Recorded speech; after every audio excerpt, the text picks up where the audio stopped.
Женщина, живущая на окраине Казахстана, это самый крайний город. И я своему мозгу даю команду, что я стану №1 в мире по продажам. В 17-м я становлюсь №1 в Мангыстау, в 18-м я становлюсь №1 в Казахстане, в 19-м я становлюсь №1 в СНГ, в 20-м я становлюсь №1 в мире. Потому что все, что мыслимо, это осуществимо. Любая вещь появляется трижды: в мыслях, на бумаге, в жизни. В мыслях, на бумаге, в жизни. Вот. Я дала команду своему мозгу, и мозг мне его поэтапно все сделал.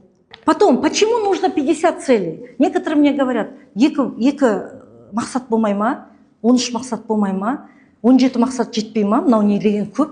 Все файлы вашего сознания должны быть забиты правильными целями.